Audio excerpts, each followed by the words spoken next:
Seu nome foi escolhido por sua representatividade intelectual, crítica e atuante no campo da educação especial, sua liderança na condução de pesquisas e produção científica sobre inclusão escolar e sua mais recente experiência de pesquisa em rede à frente do Observatório Nacional de Educação Especial, que avaliou as salas de recursos multifuncionais nas escolas comuns de ensino em municípios brasileiros. Gostaríamos que você nos falasse sobre diferentes dimensões relacionadas à coordenação e ao desenvolvimento do projeto Observatório Nacional de Educação Especial, focando os seguintes aspectos. Escopo do projeto, objetivo e questões de pesquisa, metodologia, perfil dos pesquisadores, abrangência e contexto da pesquisa e dinâmica de funcionamento da pesquisa. Então, o primeiro estudo do Unesp, ele foi pensado para fazer uma avaliação da política de implantação de salas de recursos multifuncionais. Tendo em vista a política de educação especial na perspectiva da educação inclusiva, a legislação garante a escolarização em classe comum do público-alvo da educação especial e associado com o atendimento educacional especializado. Nas diretrizes mais recentes do MEC, esse atendimento educacional especializado ele é entendido como um atendimento que é ofertado nas salas de recursos multifuncionais que devem ser implantadas nas escolas que recebem esses alunos. E o MEC lançou um programa de concessão de salas de recursos, equipamentos, de formação de professores para essas salas. Então a ideia foi avaliar se essas salas elas respondem, né, às necessidades diferenciadas dos alunos do público-alvo da educação especial. Então o projeto foi pensado para ser desenvolvido em rede nacional. Então, a princípio, nós fizemos um convite para 25 pesquisadores provenientes de 16 estados brasileiros. A ideia, a princípio, não era fazer tão grande, mas nós convidamos alguns pesquisadores, eles foram convidando outros colegas, de modo que ele ficou bem abrangente no território nacional. E envolveu pesquisadores aí de 20 programas de pós-graduação de universidades públicas, a maioria desses programas da área de educação. Nós fizemos uma idealização de que o projeto ele avaliaria, ele teria algumas questões, né, como é feita a avaliação do aluno, do público-alvo da educação especial para frequentar essas salas. Então, considerando desde a avaliação para identificação, avaliação para planejamento do ensino e avaliação da aprendizagem desses alunos. Um segundo ponto, o eixo temático do projeto, é como que é a formação dos professores que atuam nessas salas de recursos multifuncionais. E o terceiro ponto é como que esse serviço ele é estruturado e organizado para prestar esse atendimento educacional especializado. A gente fez, então, um primeiro encontro do observatório com esses pesquisadores convidados em São Paulo, no ano de 2011, no início de 2011, e nós discutimos a ideia do projeto básica. Depois nós saímos desse primeiro encontro, nós realizamos um estudo piloto no município aqui do interior de São Paulo para desenvolver a metodologia e os instrumentos. E aí a gente, no segundo encontro, nós fizemos então uma discussão também na USP no ano seguinte, que nós fizemos esse encontro para discutir como seria a metodologia desse estudo em rede nacional. A metodologia, ela foi baseada, nós iríamos fazer uma série de encontros com professores de sala de recursos, encontros com grupos focais, então nós faríamos entrevistas com esses grupos, dos professores que atuam nessas salas de recursos. Nós fizemos, aí cada pesquisador foi para a sua região, fez uma rede de serviços com seus alunos, com pesquisadores convidados, de tal modo que cada pesquisador que participasse do evento teria que investigar pelo menos um município, como é que estava a política de educação inclusiva no município. Aí nós fizemos as primeiras coletas de dados, no terceiro encontro, em 2013, nós fizemos os primeiros resultados e fizemos encontro de divulgação desses primeiros resultados. E aí os trabalhos, os dados, eles foram sistematizados e no último encontro, que já foi em 2014, nós fizemos, os pesquisadores já trouxeram dados sobre o processo de avaliação, sobre a formação e sobre a organização do atendimento nas salas de recursos multifuncionais. A pesquisa, então, em rede foi pensada para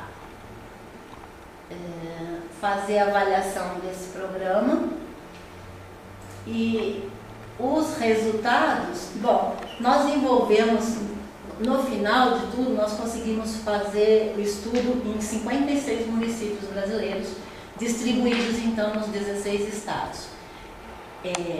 Com os resultados, nós chegamos a algumas conclusões com relação ao processo de avaliação, com relação à avaliação para planejamento, a avaliação da aprendizagem, a formação dos educadores e identificamos um problema conceitual atual na política de escolarização desse público-alvo de educação especial.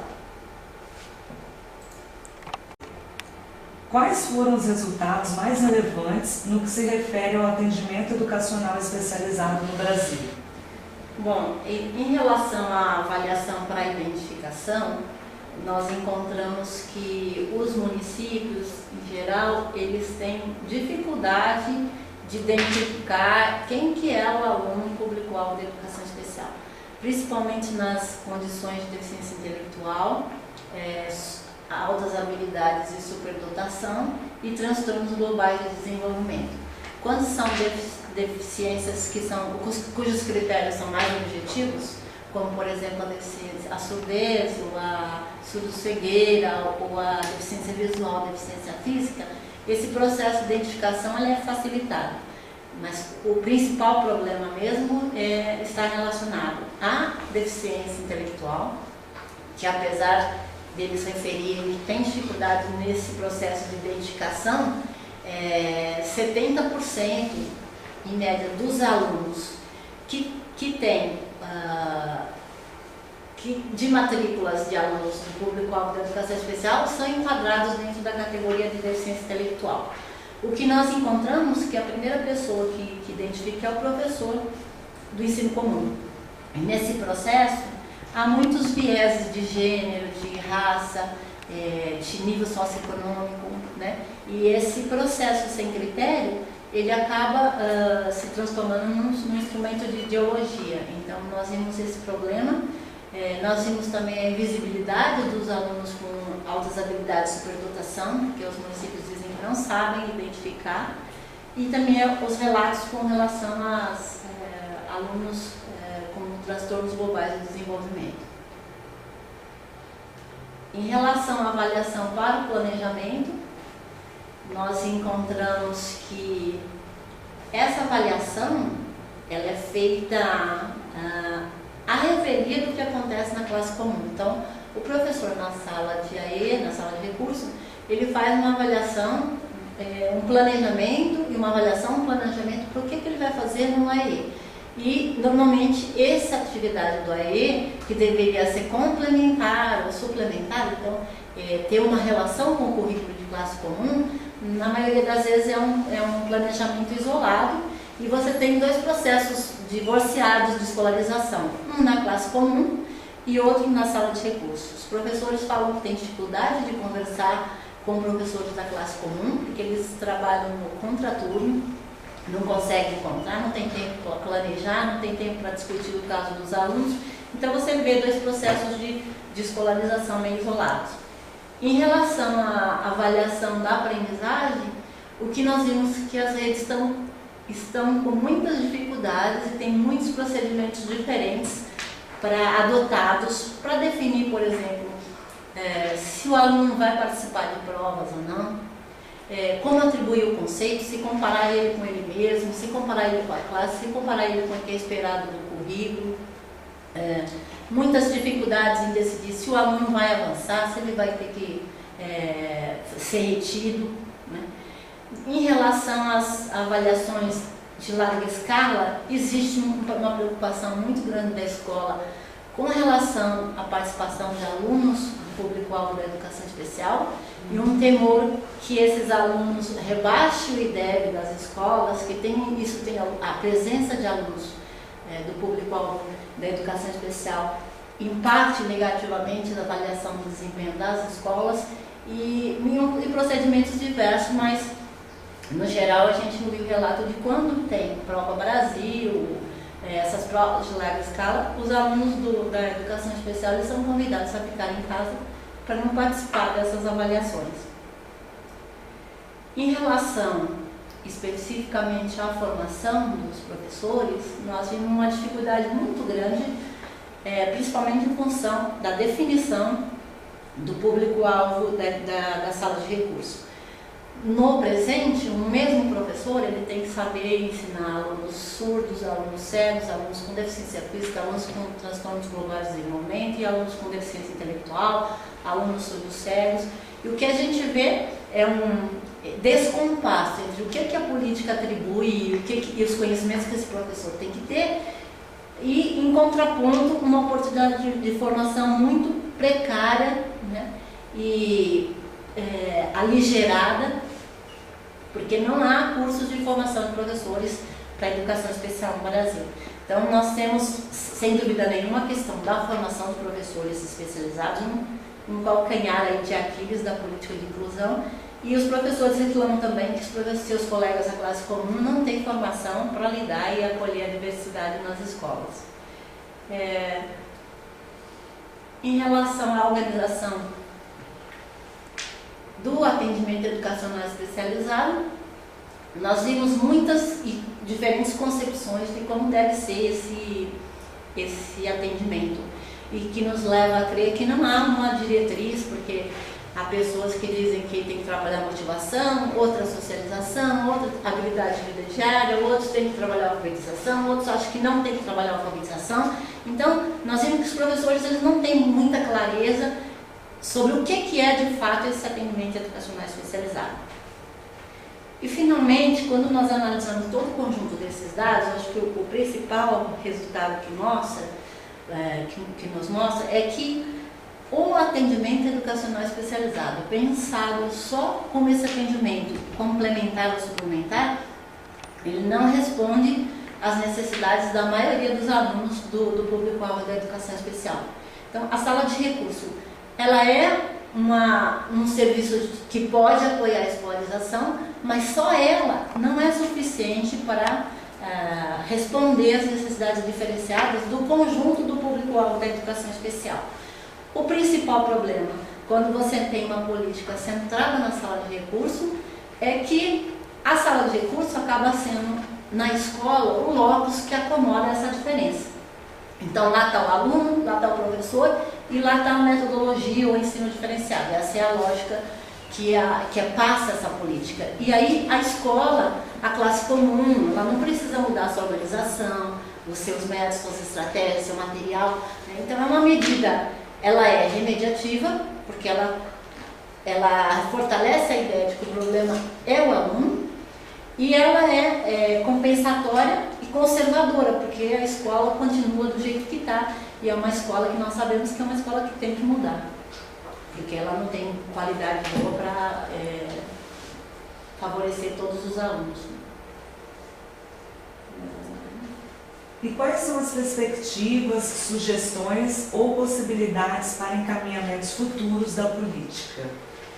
Então, nós encontramos que, apesar do AE na sala de recursos não ser o ideal, ela pode ser um dos serviços de apoio que disponíveis, mas que, na verdade, a gente tem que desenvolver uma rede de serviços de apoio diversificados para responder às necessidades desses alunos, que inclui o trabalho de professor de educação especial dentro da sala, o trabalho de especialistas dentro da escola, Então, tem várias outras estratégias de serviços de apoio que precisam ser pensados. Uma outra coisa que a gente viu é que, apesar da política garantir o direito à EE, apenas cerca de 1/3 dos alunos matriculados na classe comum tem tido a EE. Então, além dele não ter cobertura, não ser acessível para todos, ele não se mostra como um serviço tamanho único que pode responder às necessidades desses alunos. E quais são os desafios em coordenar um projeto com tantos pesquisadores e com tão ampla abrangência? Os desafios são de comunicação, mas as tecnologias de comunicação e informação hoje elas favorecem. Nós temos pesquisadores que... um desafio é como que cada pesquisador pensa a política, que deve ser a política de inclusão, que nós temos opiniões muito divergentes. Então, no princípio, nós não discutimos essas diferenças teóricas para a gente poder coletar o dado e depois cada um interpretar de acordo com seu referencial. Nós temos dificuldades financeiras para gestão, para poder favorecer esses encontros, a elaboração desse material. Então, nós precisamos de muita gente para trabalhar e muita tecnologia, né, para encontros virtuais, para correspondência por e-mail e uma gestão que seja compreensível com as diferenças regionais e individuais, né? E qual a importância de projetos de pesquisa desenvolvidos em rede? O projeto de pesquisa em rede, ele permite você coletar uma grande quantidade de dados, fazer uma avaliação em larga escala com um menor espaço de tempo.